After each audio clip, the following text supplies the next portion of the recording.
Hello all, welcome to Finology Tamil. இன்றைக்கி நம்ம இந்த வீடியோவில் SBI long term equity fund direct பற்றி தான் நம்ம பார்க்க போகிறோம்.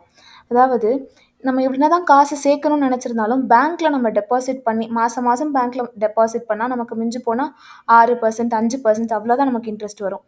இதே நம்ம பல்காக ஒரு அமௌண்ட்டை நம்ம போட்டாலும் அதுலேயும் ஃபிக்ஸட் டெபாசிட்டில் போட்டாலும் மேக்ஸிமம் 8% தான் இன்ட்ரெஸ்ட் வரும். ஸோ ஆனால் நம்ம இந்த ஒரு மியூச்சுவல் ஃபண்டில் நம்ம இன்வெஸ்ட் பண்ணியிருந்தோன்னா 10 வருஷத்துக்கு முன்னாடி நம்ம இன்வெஸ்ட் பண்ணியிருந்தோன்னா, அதாவது மாதம் 10,000 அப்படின்னு சொல்லிட்டு 10 வருஷத்துக்கு முன்னாடி நம்ம இன்வெஸ்ட் பண்ணியிருந்தோன்னா இப்போது கிட்டத்தட்ட 48 லட்சம் வந்திருக்கும். அதே நீங்கள் மொத்தமாக ஒரு 5 லட்சமாக 10 வருஷத்துக்கு முன்னாடி இன்வெஸ்ட் பண்ணியிருந்தீங்கன்னா கிட்டத்தட்ட 52 லட்சத்துக்கு வரைக்கும் வந்திருக்கும். ஸோ அப்படிப்பட்ட ஒரு மியூச்சுவல் ஃபண்ட் பற்றி தான் இன்றைக்கி நம்ம எக்ஸ்ப்ளோர் பண்ண போகிறோம். இது வந்து SBI long term equity fund direct plan growth. இது வந்து டைரக்ட் பிளான் க்ரோத்னா நம்ம டேரெக்டாகவே நம்ம இந்த மியூச்சுவல் ஃபண்டில் இன்வால்வ் ஆகிக்கலாம். இது வந்து எஸ்பிஐ கண்ட்ரோலில் இருக்கிற one of the mutual fund. And இதுக்கு வந்து மெயின் அண்ட் ஃபோர்மோஸ்ட் இதில் 3 இயர்ஸ் லாக்கிங் பீரியட் இருக்குது. ஸோ நம்ம அதை கண்டிப்பாக பார்த்துக்கணும்.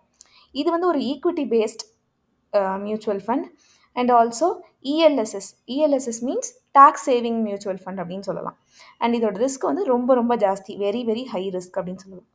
ஸோ இவங்களோட ரிட்டர்ன்ஸ் அப்படின்னு பார்த்தீங்கன்னா வந்து லாஸ்ட் 3 இயர்ஸில் 24.21%, லாஸ்ட் 5 இயர்ஸில் 26.27% அண்ட் ஓவரால் இவங்க வந்து 16.25% வந்து இவங்க ரிட்டர்ன்ஸாக கொடுத்துருக்காங்க. ஸோ அண்ட் லாஸ்ட் 1 இயரில் வந்து இவங்க வந்து 6.40% கொடுத்துருக்காங்க. அண்ட் 6 மந்த் 1 மந்த்னு பார்த்தீங்கன்னா வந்து ஆக்சுவலி இப்போ மார்க்கெட் டவுன் ஆகிட்டு இருக்கு. ஸோ ரெண்டுமே வந்து நெகட்டிவில் தான் இருக்குது. ஸோ இப்போ நம்ம எக்ஸாம்பிள் நம்ம இந்த 5 இயர்ஸ் எடுத்துப்போமே. ஸோ இதில் 26.27%. ஸோ அதை வச்சு பார்த்தோன்னா இங்கே பாருங்களேன், மாதம் 10,000 அப்படின்னு சொல்லிட்டு மாதம் 10,000, அதே 26.27%க்கு 10 வருஷம் நான் இன்வெஸ்ட் பண்ணியிருந்தேன்னா நான் மொத்தமாக 12 லேக் இன்வெஸ்ட் பண்ணியிருப்பேன். ஸோ எனக்கு இன்ட்ரெஸ்ட் மட்டுமே 36 லேக்ஸ் கிட்ட வருது. ஸோ டோட்டலாக எனக்கு matured value 48 lakhs, nearly 48 lakhs. இதை நம்ம பீரியட் அதிகப்படுத்த நமக்கு இன்னும் அதிகமாகிட்டே போகும். இதே நீங்கள் உங்ககிட்ட மாதம் உங்களால் கொடுக்க முடியல, ஸோ நீங்கள் மொத்தமாக ஆல் டுகெதர் உங்ககிட்ட 5 லேக்னு மொத்தமாக லம்சமாக இருக்குது அப்படின்னா, ஸோ இந்த லம்சம்னு ஸ்டார்டிங்கில் நீங்கள் வந்து ஒரு 5 லேக் பண்ணுறீங்க, அதே சேம் பர்சன்ட் தான் ஆனுவல் இன்ட்ரெஸ்ட் அது. ஸோ 10 இயர்ஸ்க்கு நீங்கள் அந்த 5 லட்சத்தை வச்சுருந்தீங்கன்னா 51 லட்சமாக உங்களுக்கு ரிட்டர்ன்ஸ் வந்திருக்கும்.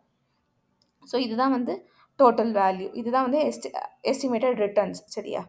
ஸோ இதில் நமக்கு மெச்சூரிட்டி வேல்யூ வந்து ரொம்ப அதிகமாக இருக்கிறதுனால நமக்கு ரிஸ்க்கும் ஜாஸ்தியாக தான் இருக்கும். ஸோ இவங்களோட என்ஏவி ப்ரைஸ் பார்த்திங்கன்னா ஒரு ஸ்டாக்கோட மதிப்பு வந்து 425.69 rupees. அண்ட் இவங்களோட மினிமம் சிப் அமௌண்ட் 500 தான்.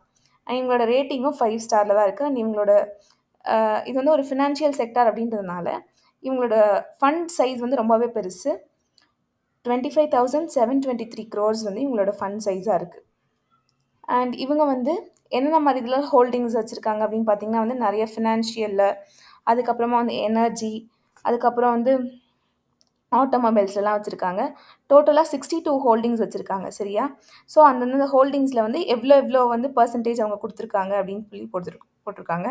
தென் இவங்களோட ஹோல்டிங் அனாலிசிஸ், அதாவது என்னென்ன செக்டார்லலாம் எவ்வளோ கொடுத்துருக்காங்க அப்படின்றதையும் எக்ஸ்பிளைன் பண்ணியிருக்காங்க. ஈக்விட்டி டெப்ட் கேஷ் ஸ்ப்ளிட் பார்த்தீங்கன்னா ஈக்விட்டியில் மட்டுமே 90% கொடுத்துருக்காங்க. ஈக்விட்டினா வந்து ஸ்டாக்ஸில் இன்வெஸ்ட் பண்ணுறது. ஆனால் கேஷாக வந்து 9.5% கேஷாக வச்சுருக்காங்க. கேஷ் எதுக்கு வச்சுருப்பாங்கன்னா வந்து மார்க்கெட் டவுன் ஆகச்சில அந்த டைமில் அந்த அமௌண்ட்டை மறுபடியும் போட்டு ப்ராஃபிட்டை இன்க்ரீஸ் பண்ணுவாங்க. டெப்ட் ஃபண்டாக 0.1% வச்சுருக்காங்க. டெப்ட் ஃபண்ட்னா வந்து நமக்கு ஒரு ஃபிக்ஸட் ரிட்டர்ன்ஸ் கிடைக்கிறது தான் டெப்ட் ஃபண்ட் அப்படின்னு நம்ம சொல்லுவோம். ஈக்விட்டி செக்டார் அலோகேஷன்ஸ்னு பார்த்திங்கன்னா வந்து ஃபினான்ஷியலில் வந்து 26, கால்வாசி வந்து ஃபினான்ஷியலில் தான் வந்து ஃபினான்ஷியல் செக்டாரில் தான் இது பண்ணியிருக்காங்க. ஏன்னா இது ஒரு பேங்கிங் செக்டாரில். அண்ட் தென் மற்றதுலலாம் 19.6%, எனர்ஜின்னு பார்த்திங்கன்னா 14%, technology, health care, metal and mining, automobile, construction சொல்லிட்டு எல்லாத்தையும் வந்து ஈக்குவலாக ஸ்ப்ளிட் பண்ணி ரொம்ப டைவர்சிஃபைடாக இருக்குது. அண்ட் இவங்களோட ரேஷியோஸ்னு பார்த்தீங்கன்னா டாப் 5ல் 21%, டாப் 20ல் 54%. And PE ratio 19.80, PB ratio வந்து 2.84. ஆல்ஃபா ரேஷியோ, பீட்டா ரேஷியோஸ்லாம் இங்கே கொடுத்துருக்காங்க. 9.42, 0.92, ஷார்ப் ரேஷியோ, சார்டினோ ரேஷியோ. ஸோ இந்த மாதிரி டேர்ம்ஸ், இந்த மாதிரி ஃபண்டமெண்டல் டேர்ம்ஸ்லாம் உங்களுக்கு தெரியலனா மறக்காமல் சேனலை செக் பண்ணிக்கோங்க. பிகாஸ் இந்த மாதிரி ஃபண்டமெண்டல் டேர்ம்ஸ்க்கான ஃபுல் எக்ஸ்ப்ளனேஷனை கிளியராக ஒரு சிங்கிள் வீடியோஸில் எக்ஸ்பிளைன் பண்ணியிருக்கோம், நான் பார்த்துக்கோங்க. ஸோ இவங்களோட ஃபர்ஸ்ட் மினிமம் இன்வெஸ்ட்மெண்ட்னு பார்த்தீங்கன்னா வந்து 500 அண்ட் செகண்டும் 500 தான். அண்ட் பேசிக் மினிமம் எஸ்ஐபி வந்து 500. ஸோ நீங்கள் 500ம் பண்ணலாம், 500க்கு மேலேயும் பண்ணலாம். எஸ்ஐபி பொறுத்த வரைக்கும் நம்ம எதில் ஸ்டார்ட் பண்ணுறோமோ அதுவே கண்டினியூஸாக போடுறது நல்லதில்லை. ஸோ நம்ம எப்போவுமே ஸ்டெப் அப் பண்ணோன்னா, ஸ்டெப் அப் இந்த சென்ஸ் எப்படி நமக்கு சேலரி வந்து வருஷம் வருஷம் நமக்கு கூட்டுதோ அதே மாதிரி நம்மளோட சேவிங்ஸையும் நம்ம கூட்டணும். அப்போ எஸ்ஐபியும் நம்ம கூட்டினா நமக்கு வந்து இன்னும் நம்ம எதிர்பார்க்குறத விட இன்னும் ஒரு நல்ல வேல்யூவை நம்ம அச்சீவ் பண்ணலாம்.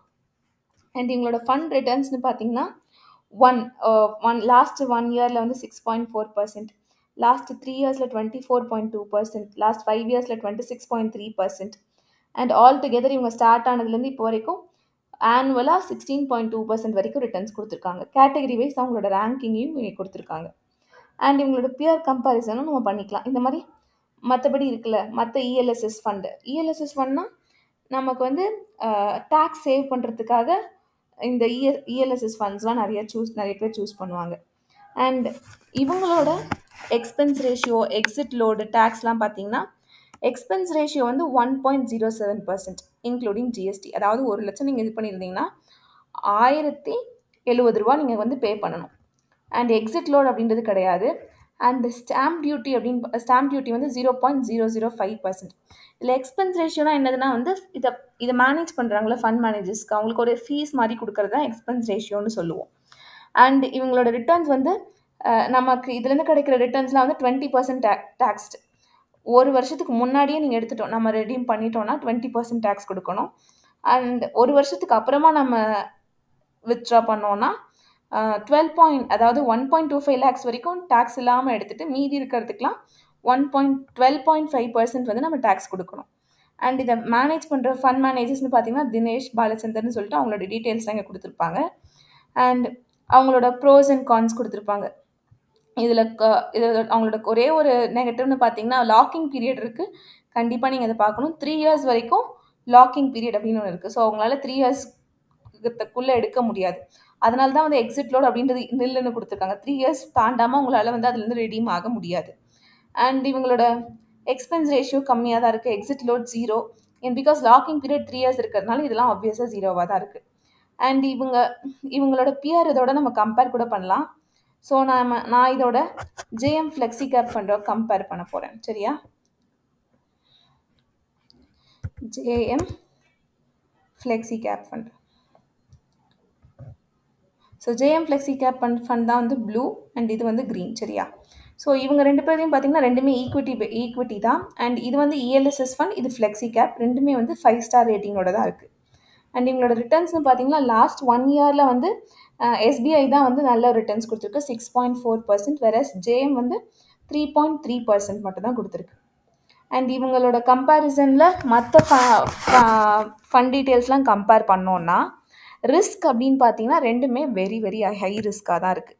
ஆனால் இங்கே பாருங்கள், எஸ்பிஐயில் மினிமம் சிப் அமௌண்ட் வந்து 500, வேறஸ் ஜேஎம்மில் வந்து மினிமம் சிப் அமௌண்ட்னு பார்த்தீங்கன்னா 100 தான்.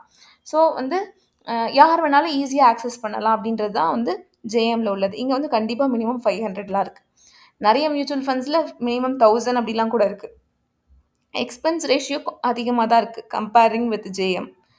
எக்ஸ்பென்ஸ் ரேஷியோ வந்து இங்கே வந்து 1.07%, ஆனால் இங்கே 0.57%.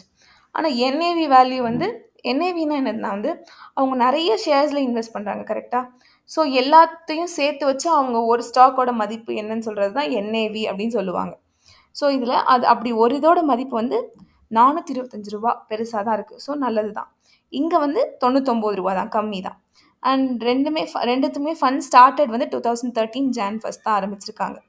அண்ட் இவங்களோட ஃபண்டு சைஸ் அப்படின்னு பார்த்தீங்கன்னா வந்து ஆப்வியஸாக பேங்கிங் செக்டருக்கு தான் அதிகமாக இருக்கும். இங்கே வந்து 25,724 crore, ஆனால் இங்கே வந்து 4,899 crore தான். அண்ட் எக்ஸிட் லோட் இங்கே கிடையாது, பட் லாக்கிங் பீரியட் இருக்குது, நல்லா ஞாபகம் வச்சுக்கோங்க. எஸ்பிஐயில் லாக்கிங் பீரியட் இருக்குது. ஆனால் இங்கே வந்து 1% எக்ஸிட் லோட் 30 டேஸ்க்கு முன்னாடி நம்ம எடுத்துட்டோம்னா. அண்ட் எங்களோட ப்ரீவியஸ் ரிட்டர்ன்ஸ்லாம் கொடுத்துருக்காங்க. இங்கே வந்து 6.4 கம்பேரிட்டிவ்லி அதிகமாக இருக்குது, 3.3 விட அதிகம். அதே மாதிரி 3 இயர்ஸ்லேயும் வந்து 23.1 விட 24.2 அதிகம். த சேம் வே 5 இயர்ஸ் ரிட்டர்ன்ஸ்லேயும் இங்கே தான் அதிகமாக இருக்குது, மேக்ஸிமம் 26.3. அண்ட் இவங்களோட ப்ரோஸ் அண்ட் கான்ஸையும் ரெண்டுத்தையும் கம்பேர் பண்ணியிருக்காங்க. அண்ட் இவங்களோட ஹோல்டிங் அனாலிசிஸ் டாப் 5ல என்ன ரேஷியோ, டாப் 20ல என்ன ரேஷியோ, பி ரேஷியோ என்ன, பி ரேஷியோ இதில் தான் கம்மியாக இருக்குது, அதில் அதிகமாக இருக்குது. அண்ட் பிபி ரேஷியோ இவங்களோட டேர்ன் ஓவர்ஸ்லாம் 37%, ஆனால் இங்கே ஜேஎம்ல 21% தான். அண்ட் ஈக்விட்டின்னு பார்த்தீங்கன்னா இவங்க செக்டரில் இந்த ஈக்விட்டியில் மட்டுமே 90.3% பண்ணுறாங்க. இங்கே 93.4% வந்து இன்வெஸ்ட் பண்ணுறாங்க. கேஷாக இவங்க நிறையா வச்சுருக்காங்க. அண்ட் இவங்களோட டாப் 10 ஹோல்டிங்ஸை வந்து கம்பேர் பண்ணியிருக்காங்க. ஸோ நம்ம ஆல்ரெடி பார்த்த மாதிரி இங்கே ஃபுல்லாக நிறைய பேங்கிங் செக்டர்ஸ், ஃபினான்ஷியல்ஸ் தான் இருக்கும். இங்கே ஐடியும் பேங்கிங்கும் இருக்குது. அண்ட் இதை வந்து மேனேஜ் பண்ணுற ஃபண்ட் மேனேஜர்ஸோட டீட்டெயில்ஸு, அவங்களோட குவாலிஃபிகேஷன், அவங்களோட எக்ஸ்பீரியன்ஸ்லாம் டீட்டெயில்டாக கொடுத்துருக்காங்க. And also about the fund, இது வந்து எப்போ ஸ்டார்ட் ஆச்சு, எப்போ பிகின் ஆச்சு, அண்ட் இவங்க எப்போ வந்து லான்ச் பண்ணாங்க, அண்ட் இவங்களோட ரெஜிஸ்டர்லாம் யார், ட்ரான்ஸ்ஃபர் ஏஜென்ட்ஸ்லாம் என்ன வச்சுருக்காங்க அப்படின்றத பற்றி டீட்டெயிலாக சொல்லியிருக்காங்க. ஸோ நம்ம எப்போவுமே ஒரு மியூச்சுவல் ஃபண்ட் அப்படின்னு எடுக்கிறதுக்கு முன்னாடி இந்த மாதிரி ஃபண்டமெண்டல் அனாலிசிஸ் பண்ணிவிட்டு அவங்களோட கரெஸ்பாண்டிங் பேரலாக இருக்க மற்ற மியூச்சுவல் ஃபண்டோட கம்பேர் பண்ணிவிட்டு எது பெஸ்ட்டோ அதை நம்ம செலக்ட் பண்ணிக்கலாம். இது வந்து ப்ரொமோஷன் வீடியோலாம் கிடையாது. So just learning and exploring mutual funds together, அவ்வளோதான். ஸோ உங்களுக்கு இதில் ஏதாவது டவுட்ஸ் இருந்தால் மறக்காமல் கமெண்ட் செக்ஷனில் சொல்லுங்கள். அண்ட் ஃபார் மோர் வீடியோஸ் சேனலில் இருக்க பிளேலிஸ்ட்டை செக் பண்ணிக்கோங்க. நிறைய அந்த மாதிரி மியூச்சுவல் ஃபண்ட்ஸ்லாம் எக்ஸ்ப்ளோர் பண்ணியிருக்கோம். அண்ட் ஃபினான்ஸ் ரிலேட்டடாக ஏதாவது கண்டென்ட்ஸ் வேணும்னா மறக்காமல் சேனலை சப்ஸ்கிரைப் பண்ணிக்கோங்க. நிறைய ஃபினான்ஸ் கண்டென்ட்ஸ்லாம் ஃபினான்ஸ் நாலேஜ் இம்ப்ரூவ் பண்ணுற மாதிரி நிறையா வீடியோஸ் போட்டிருக்கோம். ஸோ மறக்காமல் பிளேலிஸ்ட்டை பாருங்கள். அண்ட் தேங்க்ஸ் ஃபார் வாட்சிங்.